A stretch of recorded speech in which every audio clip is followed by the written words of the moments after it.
इसमें first time calculate हो गया ये 1000।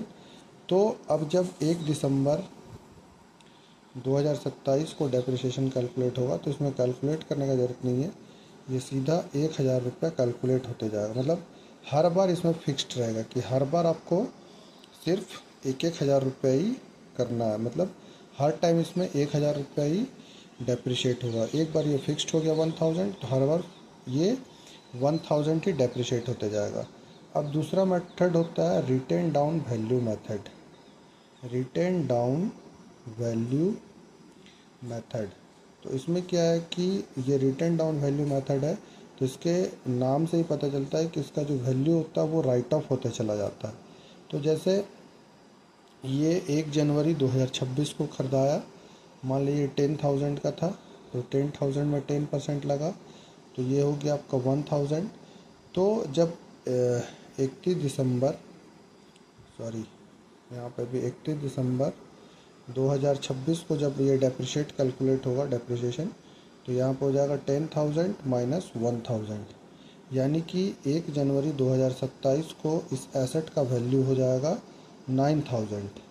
अब फिर से जब 31 दिसंबर 2027 को जब ये डेप्रिसिएशन कैलकुलेट होगा, तो अब 9,000 पे 10% लगेगा, 10%, 900। तो यहाँ पे इसका वैल्यू हो जाएगा 9,000 माइनस 900, तो यहाँ पर हो जाएगा 8,100।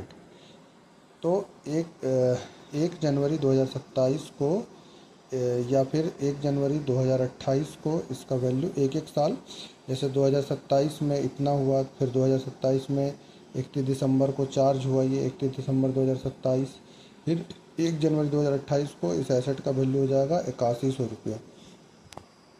तो यहाँ पे क्या है कि आपके बुक में बहुत सारा मेथड दिया हुआ होगा, लेकिन बेसिकली आपको दो ही मेथड पढ़ना, एक स्ट्रेट लाइन मेथड और दूसरा रिटेन डाउन वैल्यू मेथड। ये दोनों मेथड से ही आपका एग्ज़ाम में भी तैयारी हो जाएगा, preparation class 11th and 12th के बच्चों को।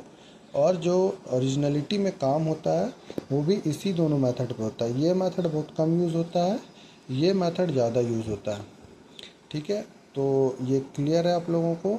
और कल हम बताएंगे नेक्स्ट वीडियो में कि पॉइंट्स की to remember when we will prepare या कैलकुलेट ऑफ डेप्रिसिएशन, यानी डेप्रिसिएशन जब हम कैलकुलेट करते हैं तो हमको कौन कौन सा पॉइंट्स ध्यान में रखना पड़ता है, तभी मेरा डेप्रिसिएशन सही कैलकुलेट होगा, नहीं तो ये कैलकुलेट नहीं हो पाएगा।